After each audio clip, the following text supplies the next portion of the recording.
إن الحمد لله نحمده ونستعينه ونستغفره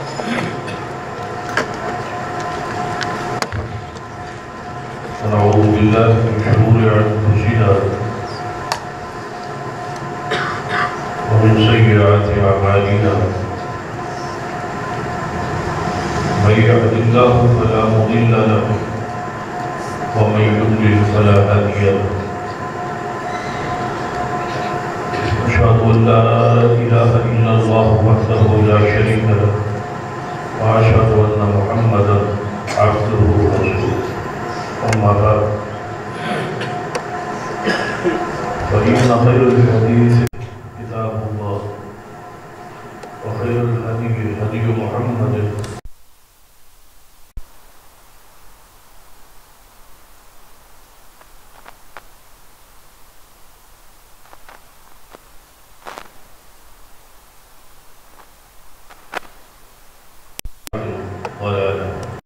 أما بعد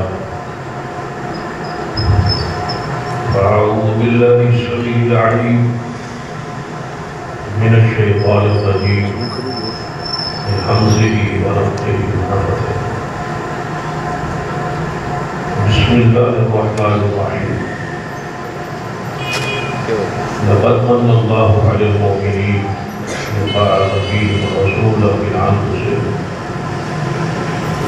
يتلو عليهم آياته ويزكيهم ويعلمهم الكتاب والحكمة وإن كانوا من قبل لفي ضلال مبين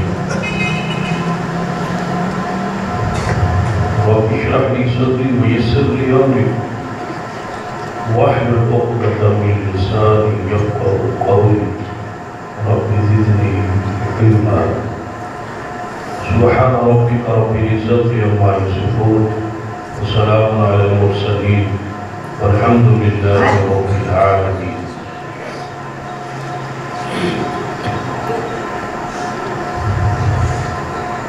ذرا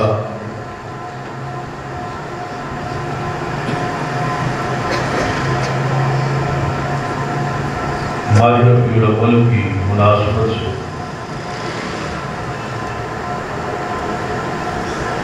کا سلسلہ شروع ہے۔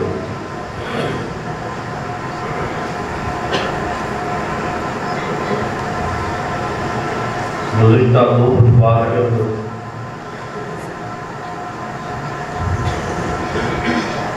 ہم جس مسئلے پر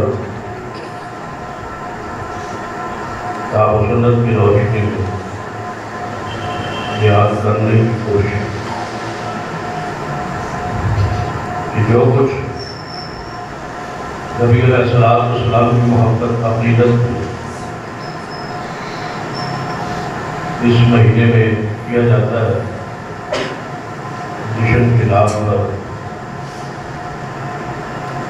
حقیقت میں ساری چیزوں کا کتاب و سنت کے ساتھ کوئی تعلق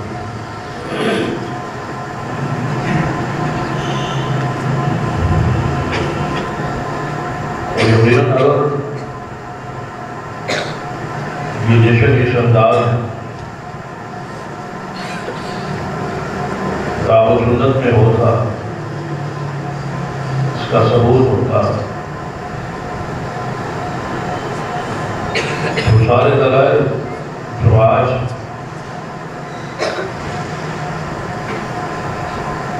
15ویں صدی میں ہمیں سمجھ آئے ہیں یا ہمارے صدی کے علماء کو سمجھایا یقیناً علم میں فقاہت میں اور محمد رسول ہم سے بہت آگے تھے بلکہ کوئی تقابلی اصحاب رسول کا تابعین کا متبع تابعین حضور ان دلائل کی روشنی میں اپنے دور اور زمانے کے مطابق وہ بھی کچھ نہ کچھ خوشی کا اس طرح اظہار یا مناتے جس طرح آج منے جا رہے ہیں۔ بہت سارے دلائل عقلی اور نقلی اور بیان، اور کچھ الزامی جوابات، تاکہ حجت جو ہے اہل اسلام اور اہل ایمان پر قائم ہو۔ ان سارے دلائل کا تذکرہ یعنی کسی مسئلے کو ثابت کرنے کے قرآن اور سنت میں اس کا حکم ہوتا ہے، یا پھر نبی علیہ السلام نے اس عمل کو خود کیا ہو، یا اس کا کوئی اشارہ اور کنایا موجود ہوتا ہے۔ اس پر تین قسم کی دلائل ہوتی ہیں۔ یا عقلی دلیل ہوتی ہے،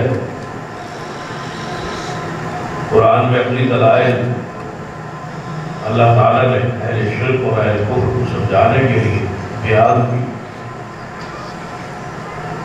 اور انصافی جوابات جس سے جو ہے مخالف کا منہ بند ہو جائے، جواب نہ بن پائے، ایسے دلائل کا ذکر بھی قرآن اور حدیث میں موجود ہے۔ ایک آدھ مثال بھی لی جا سکتی ہے۔ نمرود نے جب یہ بات کہی ابراہیم علیہ السلام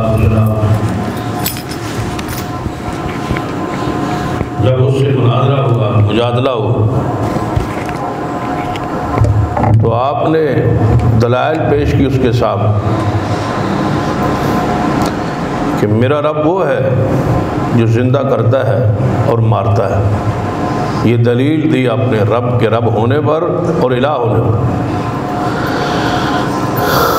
تو اس دلیل کا توڑ بھی ظاہری طور پر بھی موجود نہیں تھا، لیکن ایک کافر ضد پر تھا، تو اس نے اس کو ہی دلیل کو توڑنے کی کوشش کی اور کہا یہ تو کوئی ایسی بات نہیں، زندہ میں بھی کر سکتا ہوں اور مار میں بھی سکتا ہوں۔ اور اس کی تفسیر میں مفسرین نے لکھا ہے کہ اس نے کہا کہ دو بندوں کو بلایا جائے جو جیل میں بند ہے، ایک کے لیے رہائی کا حکم موجود ہے اور دوسرے کے لیے پھانسی کا حکم موجود ہے۔ جس کو پھانسی کے لیے قید کیا گیا ہے اس کو آزاد کر دیں، اور جس کو چھوڑنا تھا اس کو پھانسی چڑھا دیں، تو موت اور زندگی تو میرے ہاتھ۔ تو سیدنا ابراہیم علیہ السلام اب اس دلیل کو بھی توڑا جا سکتا تھا کہ زندہ اور مارنے سے مراد یہ نہیں ہے جو آپ کہہ رہے، تو آپ نے اس دلیل کے اس کے بعد جواب میں جو بات کہی ہے وہ اس سے سخت تر الزامی بات تھی جس کے اس کا منہ بند ہو۔ فرمایا اگر یہی معاملہ ہے جو تو نے کہا ہے تو پھر میرا رب وہ ہے جو سورج کو مشرق سے لاتا ہے اور مغرب کی طرف لے جاتا ہے۔ اگر تو بھی اسی پر قادر ہے جس طرح آنا ہو یہ وہ امید تو کہہ رہا ہے، تو ایک دن تو اس کو مغرب سے چڑھا کے دکھا دے۔ تو اس سے فَبُہِتَ الَّذِي كَفَرَ، اس کا منہ بند ہو۔ اس دلیل کو اب نہیں وہ توڑ سکا، کسی انداز میں بھی نہیں توڑ سکا۔ تو مخالف کا منہ بند کرنے کے لیے کچھ الزامی جوابات بھی ہوتے ہیں جس کا قرآن اور حدیث میں موجود ہے۔ اگر دوسری مثال لیں تو سورہ یاسین میں وضاحت ہے کہ ایک شخص نے قبرستان سے کہیں مردار کی مرنے والے شخص کی ہڈی کوئی موجود تھی، گلی سڑی پرانی ہڈی، تو اس کو اٹھا لیا اور نبی علیہ السلام کے پاس آیا اور کہنے لگا ہے محمد صلی اللہ علیہ وسلم آپ کہتے ہیں مرنے کے بعد اٹھنا ہے اور قیامت آنی ہے، حساب و کتاب ہونا ہے، تو یہ ایک مردے کی ہڈی ہے اور اس کو ملا رگڑا تو وہ سیاہ بن خاک کی صورت، تو بھلا اس کو جو ایک ہڈی ہے اور گل سڑ گئی ہے اور شاہ بن گئی ہے، اس کو کون زندہ کرے گا؟ تو یہ ایک بہت بڑا عقلی اس کا اعتراض تھا اور سوال تھا۔ تو جواب رب کی طرف سے آیا کہ محبوب اس کو فرما دیجئے کہ جب یہ ہڈی بھی نہیں تھی تو اس کو بنایا کس نے تھا؟ جب وہ بغیر ہڈی کے، بغیر وجود کے، آج تو شاہ اس کی موجود ہے، ہڈی اس کی موجود ہے، قبر میں کچھ نہ کچھ اس کے ذرات اثرات موجود ہے، جب کچھ بھی نہیں تھا تو بنانے پر قادر ہے، تو اس ہڈی کو دوبارہ اس پہ ماس چڑھانے پر بھی وہ قادر، کوئی مشکل نہیں۔ تو وہ لاجواب ہو گئے۔ تو ایسے الزامی جوابات کا تصور کتاب و سنت میں موجود ہے۔ تو ہم نے اس جشن کے حوالے سے نقلی دلائل بھی دیے کہ کتاب و سنت سے ایسا مسئلہ ثابت نہیں ہے، اور سنت ترکیہ یہی ہے کہ حضور نے یہ کام نہیں کیا اور صحابہ کرام نے یہ کام امور سر انجام نہیں دی۔ اس کے بعد عقلی کچھ دلائل بھی عرض کی اور الزامی جوابات بھی دی کہ نبی علیہ الصلوۃ والسلام 12 ربیع الاول کو آپ کی وفات، تو وفات کا دن ایک غم کا دن ہے، ایک درد اور دکھ کا دن ہے۔ تو جواب اس کا ہو سکتا ہے کہ آپ، اور دیا بھی گیا ہے کہ اگر حضور کی وفات کا دن 12 ربیع الاول ہے تو آخر تمہارے نزدیک کوئی ولادت کا دن بھی تو ہوگا۔ لازم بات ہے، ہمارے مورخین نے نبی رحمت صلی اللہ علیہ وسلم کی ولادت کا دن جو بیان کیا ہے زیادہ تر روایات وہ 9 ربیع الاول۔ تو کہا یہ جاتا ہے کہ اگر 9 ربیع الاول کو آپ کی ولادت کا دن آپ کے نزدیک مسلم ہے تو پھر آپ 12 کو نہ کریں وفات کی وجہ سے، تو یہ سارا کچھ 9 کو کر، 9 کو آپ کا ہو جائے اور 12 کو ہمارا ہو جائے۔ ہمارے نزدیک ولادت کا دن وہ ہے اور آپ کے نزدیک 9 ہے، تو 9 کو کر۔ جب آپ 9 کو بھی نہیں کرتے، بات تو ظاہری طور پر سوچیں تو عقلی طور پر اعتراض تو ایک بنتا ہے کہ جب آپ یہ کہہ رہے ہیں کہ وفات کا دن بھائی 12 ہے اور 12 کو ہم یہ خوشی نہیں کر سکتے، تو ولادت کا دن آپ کے نزدیک چونکہ 9 ہے تو 9 کو کر لیں۔ ایک اعتراض ہے اور ظاہری طور پر عقلی یہ اعتراض قابل غور لگتا ہے، لیکن اس پہ ہماری وہی گزارشات کتاب و سنت کی روشنی میں موجود۔ یہ تو الزامی اعتراض تھا، الزامی جواب تھا کہ وفات کا دن ہے اور وفات کے دن لازمی امر ہے کہ ایسے کام نہیں کیے جاتے، اور آپ کی بیماری، آپ کی تکلیف، آپ کا دکھ کب سے شروع ہوا تھا؟ وہ تو 29 صفر سے، اور 9 ربیع الاول کی جو آپ کی آخری زندگی کے ایام ہیں ان میں 9 ربیع الاول انتہائی دکھ، اور جس دن آپ نے اپنے مصلح کو چھوڑ دیا تھا اور صدیق کو مصلح پہ آنے کا حکم دے دیا تھا، تو اس لحاظ سے بھی یہ ایک دکھ اور غم کا دن ہے۔ اور دوسری بات جو اصل بات ہے کہ 9 ربیع الاول ولادت باسعادت ہو یا 1 ربیع الاول کو ہو یا کسی بھی تاریخ ہو، تو اس تاریخ کو خوشی منانا جو ہے اور جشن جو منانا ہے، یہ سرے سے کتاب و سنت سے ثابت ہی نہیں۔ جب ثابت ہی نہیں ہے تو پھر اس پر عقلی جوابات یا اعتراضات کر کے اس کا رخ جو ہے کیسے موڑا جا سکتا ہے؟ تو اس پر ذرا آپ غور فرمائیں کہ ہمارے نزدیک سرے سے کتاب و سنت سے یہ بات ثابت ہی نہیں۔ جب ثابت ہی نہیں تو بات ہی ختم۔ جو پیدا نہیں ہوا اس کی وفات کیسے ہوگی؟ یعنی جو سرے سے عمل ہے ہی نہیں، وجود ہی نہیں ہے، جو اس پر دلائل بیان کیے جاتے۔ ذرا آپ دیکھیں کہ ایک شخص نبی علیہ الصلوۃ والسلام کی ولادت کی خوشی میں ایک دن کو مناتا ہے، تو آپ ذرا سوچیں کہ نبی علیہ الصلوۃ والسلام کی سیرت کو ایک دن کے لیے خاص اور بند کیوں کیا جا رہا ہے؟ مثلا ایک بچہ گھر میں پیدا ہوتا، اس کی ولادت، اس کی خوشی میں عقیقہ تو ہوتا ہے یا برادری اکٹھی ہوتی ہے، یہ بھی بات سمجھنے والی۔ تو کیا اس کی ولادت ایک دن کے ساتھ خاص ہے اور اس کی خوشی بھی ایک دن کے ساتھ خاص ہے؟ لیکن نبی علیہ الصلوۃ والسلام کی خوشی ایک لمحہ اور ایک دن کے ساتھ خاص نہیں ہے۔ کوئی لمحہ ایسا نہیں جس وقت مومن کو خوشی نہ ہو، کیونکہ محمد مصطفیٰ صلی اللہ علیہ وسلم آپ کی سیرت کا کون سا پہلو ہے جو ہمارے لیے نمونہ نہ ہو؟ جب ہم نے ہر قدم ولادت سے ہوش سے لے کر وفات تک ایک ایک قدم حضور کی سنت کے مطابق اٹھانا ہے، تو کوئی لمحہ ایسا نہیں جو حضور کی خوشی اور سیرت سے خالی ہے۔ ان کا تو ذکر جاری ہے، ان کی خوشی تو جاری ہے، وہ فرد تو محسوس کی جا رہی ہے۔ جب کھاتے ہیں تو سنت کے مطابق، پہنتے ہیں تو سنت کے مطابق، بولتے ہیں تو سنت کے مطابق، چلتے ہیں تو سنت کے مطابق، لین دین معاملات کرتے ہیں تو حضور کی سنت کے مطابق۔ ہمارا سب کچھ جب سنت کے تابع ہے تو پھر مان لیجئے کہ ہمارے ذکر میں، ہماری کردار میں، ہماری زندگی میں کوئی لمحہ ایسا نہیں جس لمحے حضور کا ذکر نہ جاری ہو۔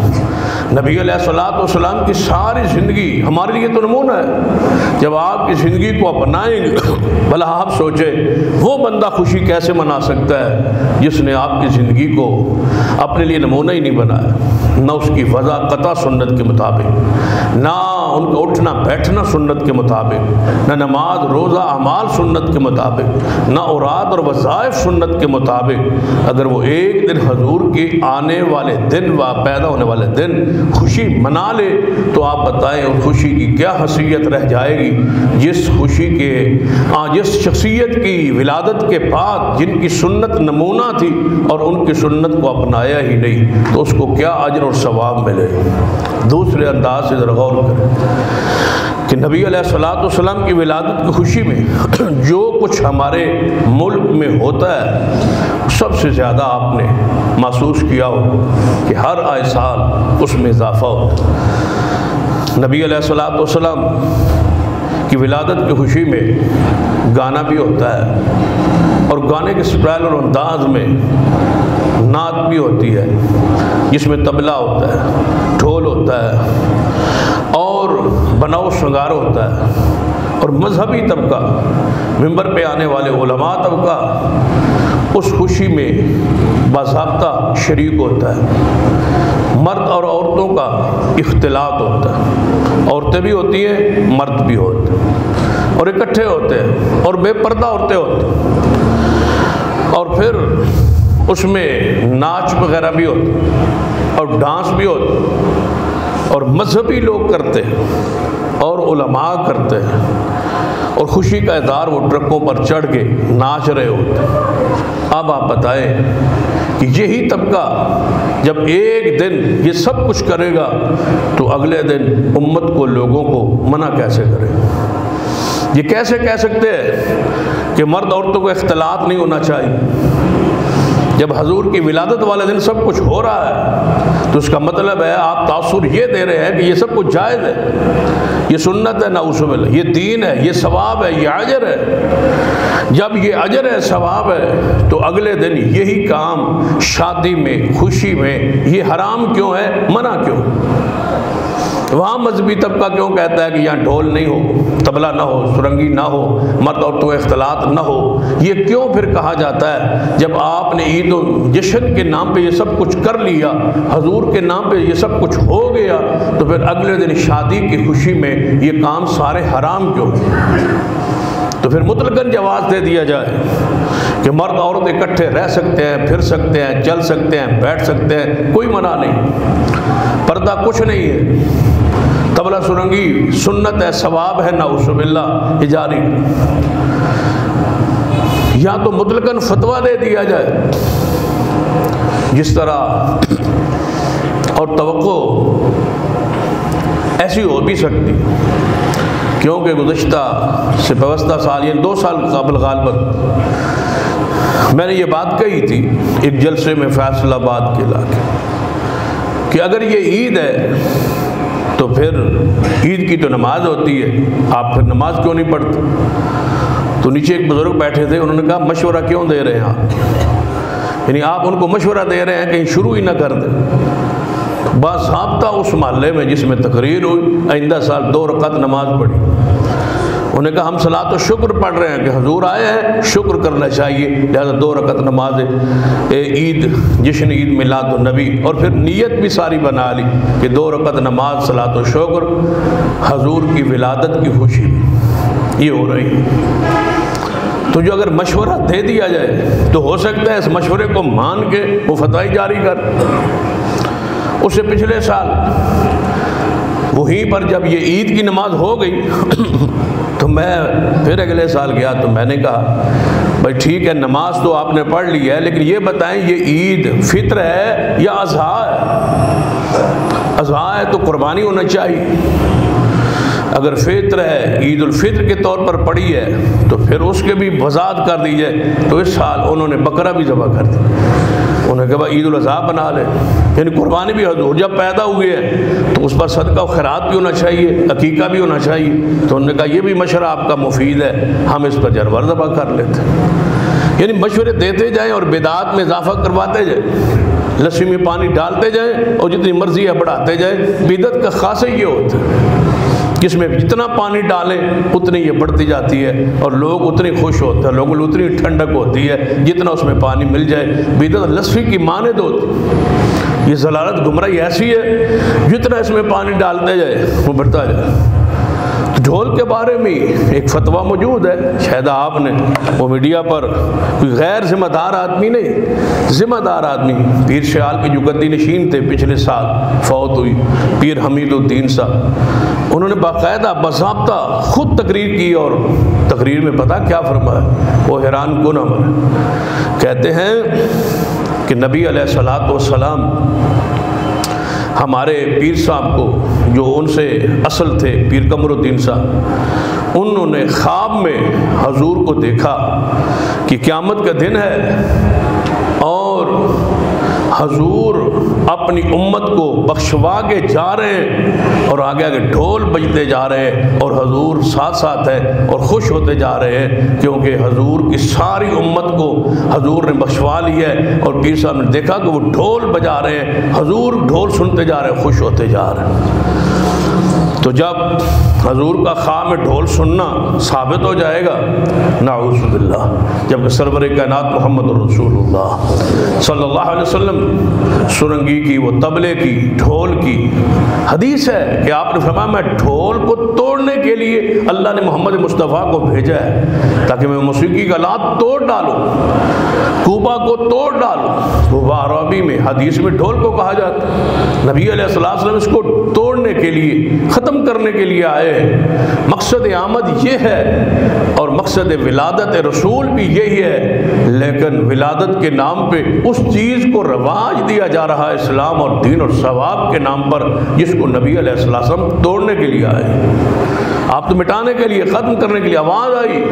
سیدنا عبداللہ بن عمر رضی اللہ تعالیٰ حدیث کے راویاں فرماتے ہیں ڈھول کی، سرنگی کی، طبلے کی آواز آئی، بانسری کی آواز آئی تو نبی علیہ السلام نے اپنی انگلی مبارک کو کانوں میں ڈال لیا اور مجھے کہا جب تک یہ آواز آتی رہے گی میں محمد اپنی انگلی اپنے کانوں سے نہیں نکالوں صلی اللہ علیہ وسلم۔ نبی علیہ السلام ان چیزوں کو توڑنے، ختم کرنے، مٹانے کے لیے آئے تھے جو حضور کے ہی نام پر دوبارہ شروع کر دیں۔ تو آپ بتائیں اس کا کتنا نقصان ہوگا کہ نوجوانوں کو جب یہ بات پکڑیں گے گریبان علماء کے کہ جب تم نبی کے نام پہ یہ سب کچھ کر سکتے ہو، سیرت رسول کے نام پہ کر سکتے ہو، جشن کے نام پہ کر سکتے ہو، حضور کی خوشی کی آمد کے موقع پہ کر سکتے ہو، تو ہم اپنے گھروں میں ولادت یا سال گرہ یا بچوں کی شادی کے موقع پر یہ کیوں نہیں کر سکتے جو تم حضور کے نام پہ کرتے ہو؟ تو وقت آئے گا یہ ڈھول اور طبلے اور سرنگی دین کا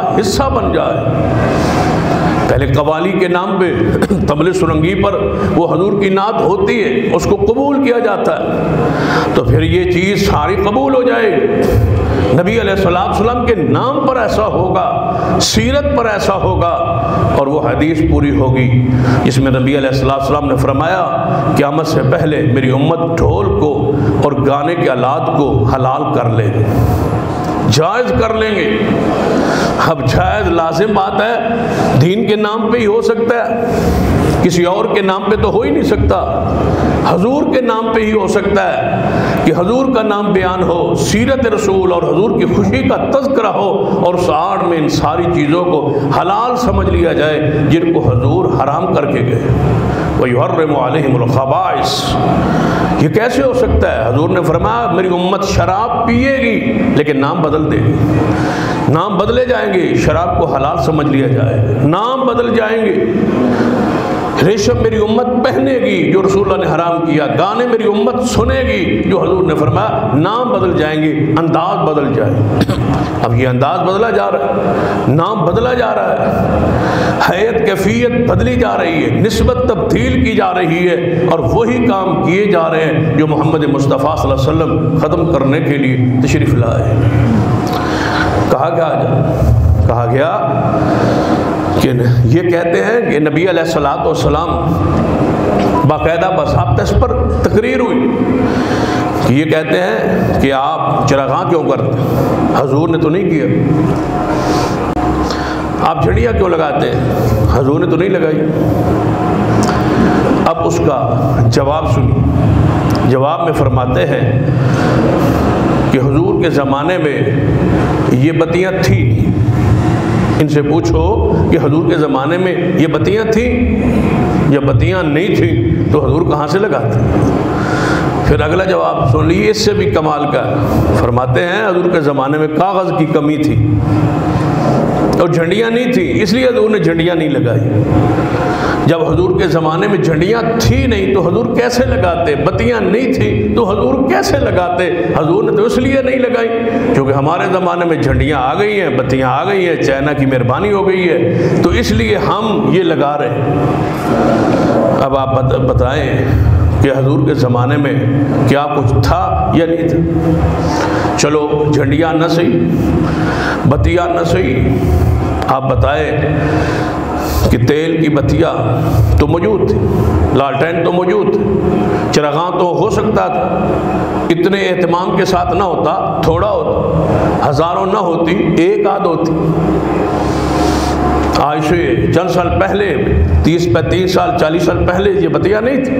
جب یہ نہیں تھی تو کچھ نہ کچھ تو بدعت جو تھی وہ چراغاں کی صورت میں تھی، اور وہ تیل کے دیے تھے، مجوسی جلاتے تھے، جو آگ کے پجاری تھے وہ جلاتے تھے، تو دیے جلا سکتے، جلائے جاتے۔ اب بھی جہاں موت ہو اور غم ہو اور شہداء کی یاد مناتے ہیں وہاں کیا جلاتے ہیں؟ موم بتیاں جلاتے، دیے جلائے جا سکتے تھے، لیکن حضور نے ایسا نہیں کیا۔ بھئی کپڑا نہیں تھا جھڑیوں کے لیے، کوئی صورت تو اختیار کی جا سکتی تھی نہیں۔ اب کوئی بندہ کہہ سکتا ہے حضور کے زمانے میں چونکہ یہ رکشے اور ٹرالیاں نہیں تھیں تو حضور کیسے نکالتے؟ بھائی حضور کے زمانے میں گھوڑے تو تھے، اور گھوڑوں کا جلوس ہو اور 1000 گھوڑا جا رہا عثمان کا، بتاؤ کتنا وہ مزین اور کتنا پر رونق وہ جلوس ہوگا جس میں عثمان خود ہوں اور عثمان کے گھوڑے ہوں۔ یعنی اگر یہ سواریاں نہیں تھی تو خچر تو تھے، اونٹ تو تھے۔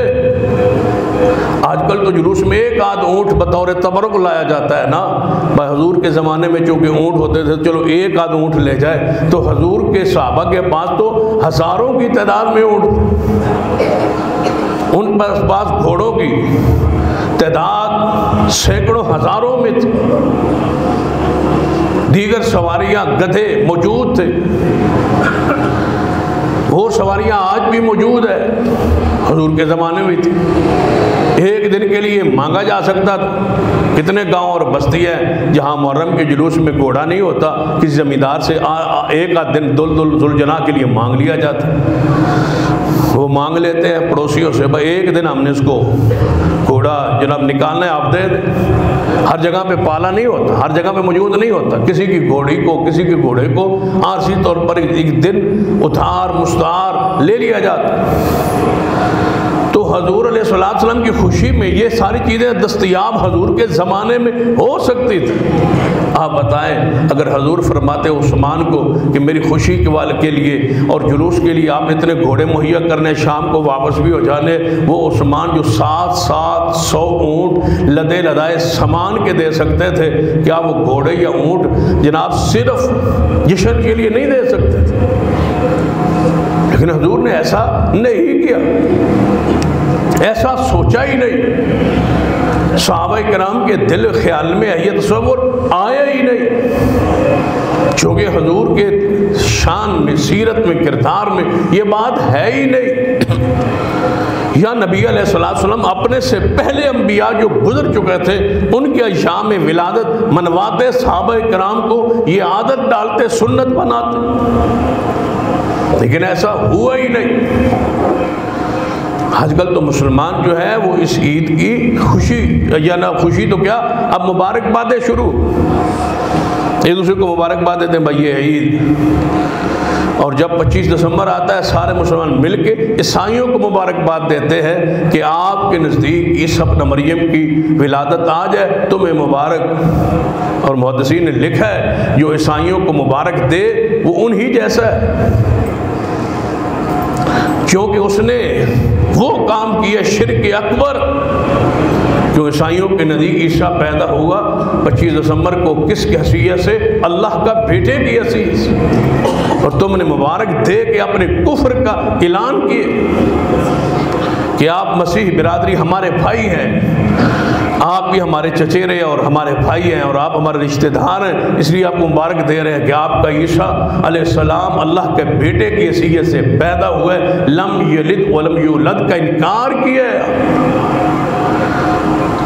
یہ کوئی معمولی جرائم نہیں ہے، اس پر محدثین کے اقوال فتاوے اور موجود ہیں، اور جو کچھ کہا جاتا ہے نبی علیہ السلام دلائل تو پھر تلاش کر لیے جاتے، پہلے عمل پھر دلائل، یہی فرق ہے ہمارا اور دیگر مسالک کا۔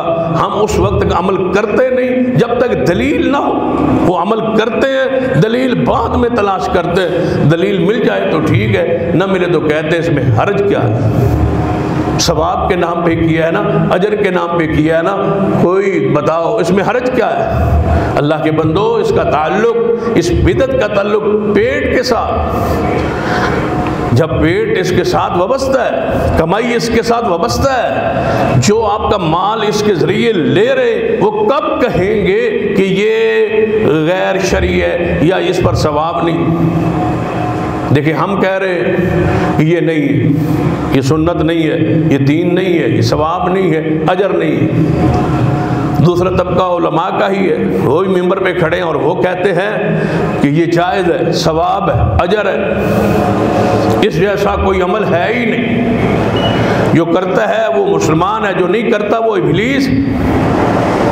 یہ فتویٰ بے نماز ہونے پر نہیں ہے، یہ فتویٰ حج چھوڑنے پر نہیں ہے، یہ فتویٰ زکوٰۃ نہ دینے والے پر وعید نہیں ہے، یہ فتویٰ روزہ چھوڑنے والے پر نہیں ہے، یہ فتویٰ جشن میلاد نہ منانے والے کو ابلیس کہا جاتا ہے۔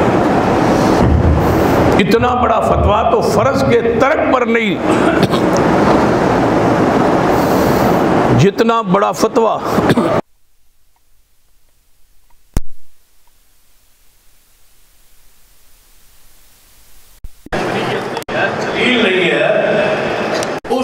اتنا بڑا فتویٰ کہ نہ کرنے والا ابلیس ہے، یعنی کہ ابلیس کون ہے؟ وہ کافر ہے۔ اس کا مطلب کیا ہوا کہ یہ سارے لوگ کافر ہیں جو یہ دن نہیں مناتے، جس نے نہیں منایا وہ کافر ہے۔ ہم پوچھتے ہیں یہ اس صدی کے لیے ہے یا پچھلی صدیوں کے لیے بھی ہے؟ اگر اجازت دو تو ہم پیچھے کی طرف چلیں کہ جس نے نہیں منایا وہ ابلیس ہے، ذرا پیچھے کی طرف چلتے ہیں، لے جائیں اس فتوے کی روشنی میں ذرا پیچھے کی طرف، تو مجھے بتاؤ وہ کون سی ہستی ہے جو ہمارے اس فتوے سے محفوظ رہے گا، فتووں کا سستا ہے بھاؤ۔ اور یہ آج کی بات نہیں، مولانا ظفر علی خان تھے نا، جو مولانا عامر رضا خان کے ہم اثر تھے، ہم زمانہ تھے، تو اس طرح مولانا عامر رضا خان نے فتوے جاری کیے تھے۔ تو مولانا ظفر علی خان کو کہا گیا کہ عامر رضا خان نے آپ کے بارے میں یہ کہا ہے، یہ کہا ہے۔ مولانا ظفر علی خان کا مسلک اور تھا، منہج اور تھا، مولانا عامر رضا خان کا اور تھا۔ تو انہیں کہا گیا کہ آپ کے خلاف یہ فتویٰ آیا ہے۔ تو مولانا ظفر علی خان نے فتوے کا پتہ جواب میں کیا کہا تھا؟ بریلی کے فتووں کا سستا ہے بھاؤ۔ اور کوئی جواب نہیں دیا، بس یہی کہا تھا کہ بریلی کے فتووں کا سستا ہے بھاؤ، اب ملتے ہیں کوڑی کے تین تین، خدا نے یہ کہہ کر دی ہے ان کو ڈھیل، وَأُمْلِي لَهُمْ إِنَّ كَيْدِي مَتِينٌ۔ فرمایا تھا رب نے ان کو ڈھیل دی ہوئی ہے، کوڑی کے تین تین فتوے ملتے ہیں، اس کے فتوے کا سستا بھاؤ ہے۔ پتہ ہے کہ اس فتوے کے اندر کون کون آئے؟ حتیٰ کہ آپ یہ بات بھی سنی ہوگی کہ صوبہ سرحد خیبر پختونخوا کے ضلع ہری پور کی تحصیل حویلیہ، بہت عرصہ پہلے کہیں کی بات، وہاں طے ہوا کہ نہ محرم کا جلوس ہوگا، نہ کوئی ربیع الاول کا جلوس ہوگا، جلوس ہوگا ہی۔ وہ 40-50 سالوں سے اسی معاہدے پر چلے آ۔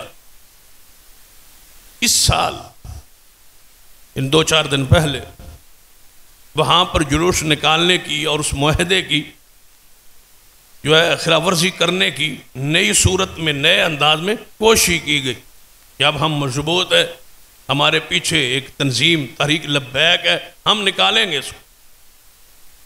خیر حکومت نے معاہدہ تھا، نہیں نکالنی۔ اب اتوار کو انہوں نے جو اعلان کیا ہے کہ ہم نکالیں گے، کسی کا باپ بھی نہیں روک سکتا، جو ابلیس ہے وہ آ جائے، ہم نکالیں۔ اب 16 کو وہ چاہتے ہیں نکال۔ یعنی یہ اتنا فرض ہے، اتنا ضروری ہے کہ نماز، روزے، حج، زکوٰۃ سے بھی معاملہ اوپر چلا گیا، اور ایسا ایسا رنگ بدلتا جا رہا ہے۔ بدلتا کیا جا رہا ہے؟ پہلے تو یہ ہوتا تھا خوشی میں یہ نکلتے تھے، آ جاتے تھے، اب اس کو باقاعدہ نام دیا جا رہا ہے کہ جلوس برآمد ہوگا اتنے بجے اور اتنے بجے۔ یہ وہ محرم کا انداز ہر اس جگہ پر کو حساس بنایا جا رہا ہے، جس جگہ سے مدارس اہل حدیث یا دیوبند مسلک کے مدارس یا مساجد موجود ہیں، ہر اس جگہ کو حساس بنانے کی کوشش ہو رہی ہے تاکہ یہ حساس ہو اور پورا ملک بند ہو اور ہم اسی طرح عیاشی کریں جس طرح رافضی کرتے،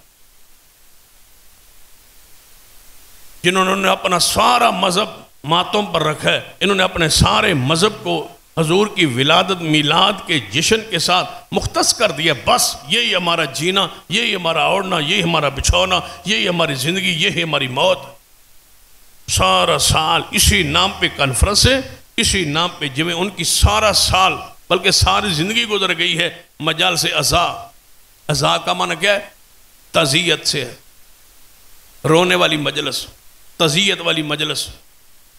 پورا سال مجلس عزا، مجلس عزا، عزاداری، عزاداری، ماتم، رونا دھونا، تعزیت۔ اور ان کی کیا ہے؟ میلاد۔ سارا سال میلاد مصطفیٰ کانفرنس، میلاد مصطفیٰ، میلاد مصطفیٰ۔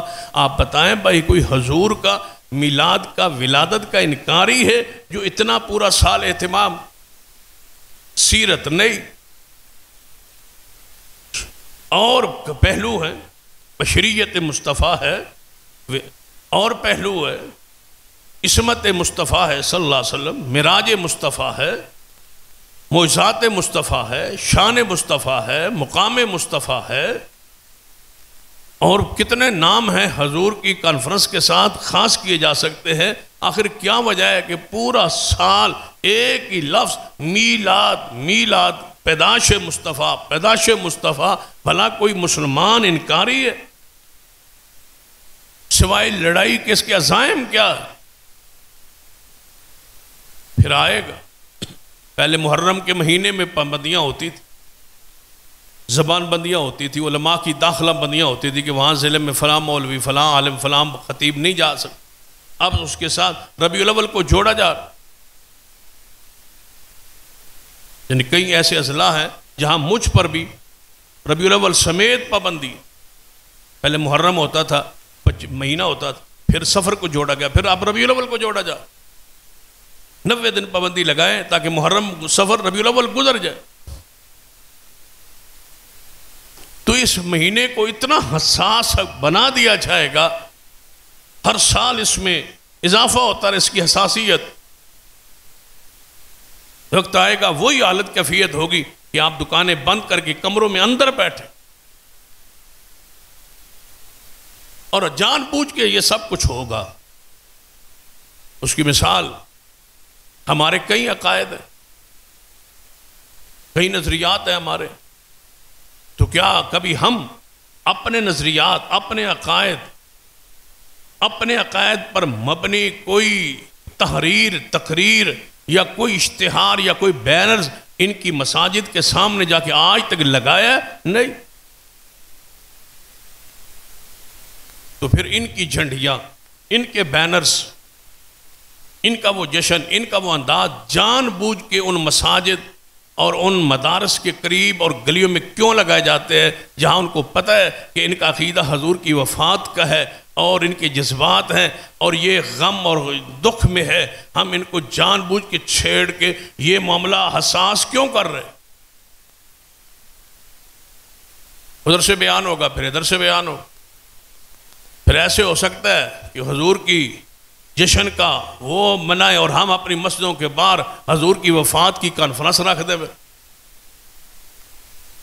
ہم اپنے بندوں کو بلا لے، ماؤ حضور کی وفات کا وقت ہے، حضور کی وفات کا دن ہے، ہم حضور کی وفات کا ذکر کریں، یہ بھی باہر نکل آئیں گے، وہ بھی نکل آئیں گے، وہ جشن کے نام پر اور یہ تعزیت کے نام پر، رونے کے نام پر، تو پھر کیا ملک محفوظ رہ جائے گا، امن قائم ہو جائے؟ تو کیا اگر اس مشترکہ مسئلے اور عقیدے میں دیوبند اہل حدیث اکٹھے ہو جائیں تو کیا سمجھتے ہو کہ یہ قوت میں زیادہ ہوں؟ ایسا بھی نہیں، لیکن یہ حساس آہستہ آہستہ پوری پلاننگ کے ساتھ اس کو حساس بنایا جا رہا ہے۔ اگر آج حکومت نے، اداروں نے ہوش کے ناخن نہ لیے تو یہ وقت انتہائی، ملک کے لیے یہ دن انتہائی حساس ہو۔ اس لیے ضروری ہے کہ آج وقت ہے ضابطے اور قوانین کے تحت پابند کیا۔ ہم تو آج بھی کہتے ہیں ہر قسم کے مذہبی جلوسوں کو عبادت گاہوں کے اندر بند کر دیا، وہ ماتم کریں اندر، یہ جشن منائیں اندر، پاس کسی کی دیوار، کسی کے مسجد، کسی کے مدرسے، کسی گلی میں آگے جان بوجھ کے وہاں سے گزرنا تاکہ اشتعال ہو۔ ہمارا تو صبر، طلباء موجود ہے، علماء موجود ہے، لیکن اس کے باوجود ہم کچھ نہیں کرتے ملک کے لیے، امن کے لیے۔ وہ ملک میں امن ہو، سکون ہو، لیکن آخر کب تک؟ ہر صبر کی انتہا ہوتی، آخر کہیں کوئی غیر بندہ آگے کوئی ایسی سازش کر دے جس سے پورے شہر کو، پوری ملت کو، پورے ملک کو نقصان، تو دیکھتے دیکھتے آخر مجبوری کون سی ہے بازار میں آنے کی؟ حضور کی خوشی یا عبادت گاہ کے اندر نہیں ہو سکتی، اس کا تعلق تو دل کی کیفیت کے ساتھ۔ بازار میں سوائے اشتعال کے، لڑائی کے، جھگڑے کے اور ارادہ نیت کیا ہے؟ اس کے علاوہ اور پروگرام کیا ہو سکتا ہے؟ خوشی تو ہمیں بھی ہے حضور کے آنے کی، لیکن اس کا تعلق دل کی کیفیت کے ساتھ ہے، بھنگڑے کے ساتھ تو نہیں۔ کسی کی خوشی میں ایک آدھ برادری کا بندہ ناچتا ہے، باقی سارے خاموش دیکھتے ہیں، تو کیا ناچنے والے کو زیادہ خوشی؟ خوشی تو ماں کو بھی ہوتی ہے، باپ کو بھی ہوتی ہے، برادری کو بھی ہوتی ہے، ایک آدھ بندہ ناچتا ہے تو خوشی تو سب کو ہوتی۔ خوشی دل کی کیفیت کا نام ہے، ناچنے کا نام نہیں۔ یہ جن کا کام ہے ان کو سانجے، کم از کم اللہ کی پناہ دین اسلام شریعت حضور کے نام پر تو ایسے کام نہ کرو۔ دلائل پہ غور کرے تو عجیب دلائل۔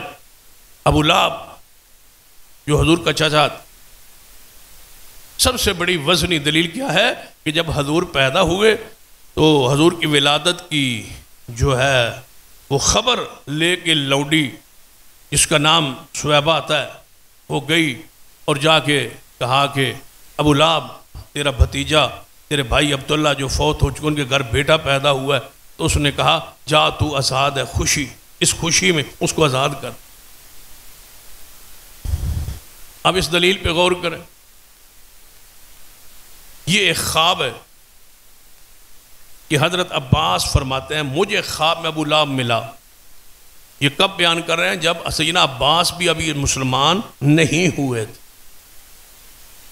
ابھی کفر میں تھے، مسلمان نہیں ہوئے، اس وقت کا خواب ہے کہ میں نے خواب میں دیکھا سنا، پوچھا سناؤ کیا ہوا؟ کہنے لگا بس عذاب میں ہوں، جہنم میں ہوں، لیکن سوار کے دن جو ہے نا مجھے یہاں سے کچھ پانی پلایا جاتا، انگلی سے پانی آتا ہے جس سے میں نے وہ آزاد کیا۔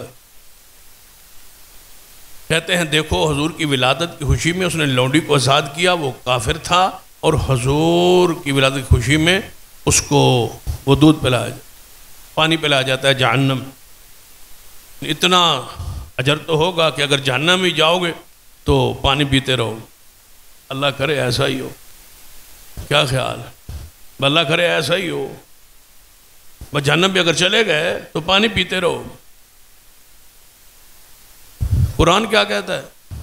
بھئی خواب ایک کافر کا، جس کو آیا وہ بھی مسلمان ابھی نہیں، اور جس کے بارے میں آیا وہ تو رجسٹرڈ کافر ہے۔ تبت یدا ابی لہب۔ تو کیا کافر کا خواب بھی دین میں حجت اور دلیل بنتا ہے؟ ایک ہستی ہے جن کا خواب حجت ہے، دین ہے، اور وہ محمد مصطفیٰ صلی اللہ علیہ وسلم۔ باقی کسی کا خواب دین نہیں ہے، اور پھر خاص کر کافر کا خواب، اور کافر کے بارے میں خواب۔ لیکن میں آپ سے پوچھتا ہوں کہ اس نے لونڈی آزاد کی ابو لہب کب؟ جب حضور پیدا ہو، اسی وقت خبر آئی، تو ایک فطری امر ہے نا، خوشی ہے۔ آج بھی اگر کسی کی بچہ پیدا ہو، وہ کسی کو اطلاع کرنے جائے تو وہ کوئی نہ کوئی چیز آگے سے، کوئی چادر، کوئی کپڑا، کوئی پیسہ، کوئی مبارک، کوئی مٹھائی، کوئی چیز دیتے ہیں۔ یہ خوشی کا اظہار ہے کہ یہ فلاں ہمارے برادری کے گھر بچہ پیدا ہوا ہے، یہ بندہ آیا ہے خبر لے کے خوشی میں۔ ایسا ہوتا ہے، آج بھی ہوتا ہے۔ بھئی ابو لہب نے اگر مان لیا جائے کہ آزاد کی ہے، اگرچہ روایت ثابت نہیں ہے لیکن مان لیا جائے کہ کی ہے، بھئی چلو کی ہے، اب آگے بچ۔ حضور کی ولادت کی خوشی، بھتیجے کی خوشی میں اس نے لونڈی کو آزاد کی۔ مجھے بتاؤ اس کے بعد ابو لہب کتنے سال زندہ رہا؟ 40 سال۔ حضور نے نبوت کا 40 سال بعد اعلان کیا ہے۔ جب حضور بحیثیت رسول مبعوث ہوئے، ابو لہب اس وقت بھی زندہ تھا اور مخالفت کرتا رہا، حضور گستاخی کرتا رہا، توہین کرتا رہا۔ یہ 40 سالہ عرصہ جو ہے درمیان میں ولادت سے نبوت تک، اس 40 سال عرصے میں انہوں نے ہر سال لونڈی آزاد کی ہے؟ نہیں۔ ہر سال وہ جشن کرتا تھا؟ نہیں۔ فطری امر اور ہے، دین اور ہے۔ چچے کو خوشی ملی، یا تو آزاد، اس کو آزاد کر دیا، بھئی ہر سال وہ لونڈی آزاد کرتا رہا؟ نہیں۔ حضور نے کبھی خود ذکر کیا کہ یہ میرا چاچا ہے، اس کو اس وجہ سے ہلکا عذاب ہوگا؟ نہیں۔ ابو طالب کی چچا کے بارے میں بیان کیا کہ یہ میرا چچا ابو طالب ہے، اس نے بحیثیت رسول جب میں اعلان کیا اس نے میرے ساتھ تعاون کیا، رسول کی حیثیت سے میری مدد کی، مانا نہیں، مدد کی، تعاون کیا۔ قیامت والے دن اس کو جہنم کا ہلکا عذاب ہوگا، پیر اس کے پاؤں میں جوتے آگ کے پہنائے جائیں گے، دماغ کھول اٹھے۔ یہ ہلکا عذاب ہے۔ رسول کی حیثیت سے میری مدد کی ہے، میں رسول تھا، وہ مدد کرتا تھا، اگرچہ ایمان نہیں لائے، پہلے ایمان تھا پھر مدد تھی، لَتُؤْمِنُنَّ بِهِ وَلَتَنْصُرُنَّ، پہلے ایمان پھر مدد، اس نے ایمان نہیں صرف مدد کی، اس کو صلہ یہ ملے گا کہ جہنم کا ہلکا عذاب ہوگا۔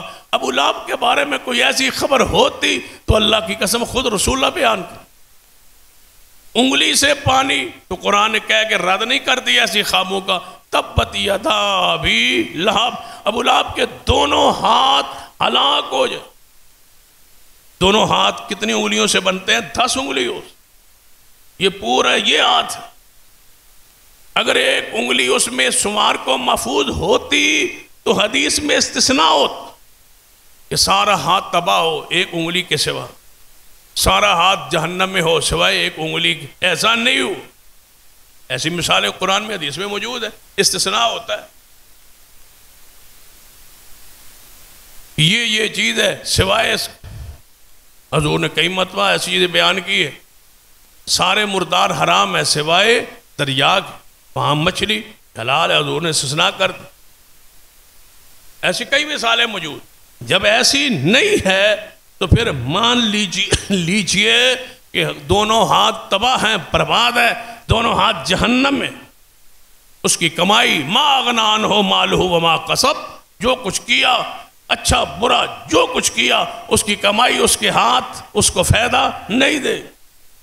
تب کہتا ہے فائدہ نہیں دے گی تو اسی انگلی بھی جو پانی آندے، لیکن اگر اس نے آزاد کیا ہے ایک مرتبہ، ہر سال تو نہیں کیا۔ حضور کو چاہیے تھا نا، نبوت کے اعلان کے بعد فرماتے کہ میرے چچا نے یہ کام کیا تھا، ہم اس کو ذرا اسلامی رنگ میں اب کریں گے اور ایسا ایسا کریں گے۔ اس نے لونڈی آزاد کی تھی، ہم ہر سال یہ خوشی کریں گے اور اس کا انداز یہ ہوگا کہ گھوڑوں کا کھچروں کا جلوس ہوگا، جھنڈیاں ہوں گی، یا گھر پر اوپر لائٹیں لگا لو، تیل کی لائٹنگ ہو سکتی تھی، نہیں ہوا، یا کوئی خوشی کا اس وقت کا انداز جو اس دور میں تھا وہ ہوتا۔ دلیل کیا ہے کہ سرور کائنات محمد رسول اللہ صلی اللہ علیہ وسلم جب مدینہ طیبہ تشریف لائے، مکہ سے ہجرت کر کے مدینہ آئے، تو صحابہ کرام باہر نکلے، انصار مدینے والے لوگ باہر نکلے، بچے نکلے، عورتیں مرد سارے نکلے کہ حضور آ رہے، مرد عورت سارے باہر، حضور آ رہے، حضور آئے، استقبال ہوا، حضور کو لے آئے واپس مدینے، کہندے ویکھ لو جی، مرد بھی نے، عورتیں نے، بچے بھی نے، تے سارے حضور دے استقبال باہر بھی نے، جلوس تے ثابت ہو گیا نا۔ پھر صرف اتنا سمجھ لو کہ جس دن یہ عورتیں مرد حضور کے استقبال کی باہر نکلے تھے، آیات پردہ آ گئی تھی۔ حضور تو مکہ سے ہجرت کر کے مدینہ آ رہے ہیں، آیت پردہ تو مدینہ میں آئی ہے بعد میں۔ کبھی آپ نے سوچا ہے کہ جب حضور کے استقبال کے لیے صحابہ باہر نکلے، اگر آج، پھر سن لو، اگر آج حضور نے آنا ہو، تشریف لانا ہو پاکستان میں، بتاؤ کوئی دنیا کا، پورے ملک کا کوئی بچہ مرد عورت گھر میں رہے گا یا حضور کے پاس استقبال کے لیے جائے؟ حضور آئیں، استقبال کے لیے نکلنا ثواب نہیں ہے، عبادت ہے۔ حضور آئیں تو صحیح، تشریف لائیں تو صحیح۔ اچھا مجھے بتاؤ کہ اس شہر میں جتنے لوگ باہر جلوس میں باہر ربیع الاول کو نکلتے ہیں، کیا اس مسلک کے منہج کے جو بریلوی مسلک سے تعلق رکھتے ہیں سارے نکل جاتے ہیں؟ سارے تو نہیں نکلتے، ان کی آبادی کا میرے خیال میں تو 5% بھی بندے باہر نہیں ہوتے، تو جو نہیں نکلتا وہ تو ابلیس ہے۔ اس کا مطلب ہے کچھ ابلیس تو تمہارے گھر میں بھی ہے، سارے تو نہیں نہ نکلے، 5% بھی نہیں نکلا، تو جو نہیں جاتا وہ تو ابلیس ہے۔ مدینے میں کوئی رہ گیا تھا پیچھے، مدینہ تو سارا نکل آیا تھا۔ اور پھر اگلے سال پھر اگلی بات پہ غور کرے، بندہ سوچتا ہے کہ یہ بندہ کیا کہہ رہا ہے، کہاں سے ڈنڈی مار رہا ہے۔ بھائی نکلے صحابہ بالکل گئے، استقبال کیا، واپس لے، اگلے سال پھر وہی دن آیا جس سال پچھلے دن حضور سال تشریف لائے تھے اور صحابہ باہر نکلے تھے، پچھلے سال پھر نکلے ہوں گے۔ اگلے سال پھر نکلے ہوں گے، وہ پچھلے سال اسی نکلے آسے تھے، ہون بھی نکلنا ہے، پھر دوسرے سال، پھر تیسرے سال گیا 10 سال حضور مدینے میں رہے، ہر سال وہ دن مناتے رہے جو ہجرت کا دن تھا، مدینے کی آمد کا دن تھا، ہر سال بطور یاد بار جاتے ہوں گے، اندر آتے ہوں گے، کوئی دلیل نہیں ہے۔ تو جب حضور کے صحابہ اگلے سال نہیں نکلے تو ہم 1400 سال بعد کیوں شروع کر دیا ہے؟ دلیل وہ دیتا ہے جو بندہ عقل اور نقل کے مطابق اپنے مسلک اور اپنے منج اپنے معاملے پر فٹ آتی ہو۔ یاد رکھو یہ ایک پلاننگ کے تحت اشتعال انگیزی کا جلوس آہستہ آہستہ شروع کیا جا رہا ہے، اس کو حساس کیا جا رہا ہے، اور حکومت یہ کہتی ہے کہ ہم سانجے ہیں تو پھر سانجے رہے، ایک فرقے کے عقائد کو قبول کر کے اس کے ساتھ مل جانا اور اس کے مطابق ایام کو منانے کی کھلی اجازت دینا، پھر جب حساس ہو جائے تو پھر چیخنا اور چلانا اور روکنا، اور فوج اور جناب بندے اور پولیس ساری مہیا کرنا، امن کے راستوں کو تو خود کھود رہے ہو، کانٹے بچھا رہے ہو، کل یہ تمہیں چننا پڑے۔ اس کے لیے یہی طریقہ ہے، ہر قسم مذہبی جلوس کو بند کر دیا کہ اپنے اندر بس بار کیا دلیل ہے، کوئی قرآنی حکم ہے، کوئی حدیث کا حکم ہے، کوئی شریعت کا حکم ہے کہ اس دن باہر جانا ہے، جی انہوں نے خوشی ہے تو نچنا ضروری ہے، خوشی والے دن خوشی اندر نہیں ہو سکتی۔ خوشی کا معنی یہ ہے بازاروں میں چھلانگے لگاؤ، عورتوں کو باہر لے جاؤ، کوئی عورت دیکھی ہے جو جلوس میں ہو اور پردے میں ہو، کوئی ایک آدھ مثال دے دو۔ ساری فنکاریں اور گلوکاریں جو ہیں وہ گا رہی ہے حضور کی ولادت کے نام پر، نعوذ باللہ، وہ اب نعتیں پڑھ کے وہی انداز گانوں کا بنا کے وہی سنگھار وہی بناؤ، وہی سارا کچھ جو مشابہت جو دین کی مخالفت ہے، یہ حضور کی ولادت کا جشن ہے۔ محرم میں وہ روتے ہیں اور ربیع الاول میں ان کے ساتھ مل جائے، سارے اللہ کی پناہ مانگی، ہم اللہ کے فضل و کرم سے یہ دعوت یہ پیغام کتاب و سنت کا آپ کے سامنے لے کے کھڑے ہیں کہ یہ ہے شریعت، یہ ہے سادگی، یہ ہے سنجیدگی، یہ ہے متانت، یہ ہے اسلام اور دین۔ اللہ ہمیں اس پہ عمل کی توفیق بخشے۔ اقول قولی ھذا واستغفر اللہ لی ولکم ولسائر المسلمین وآخر دعوانا الحمدللہ۔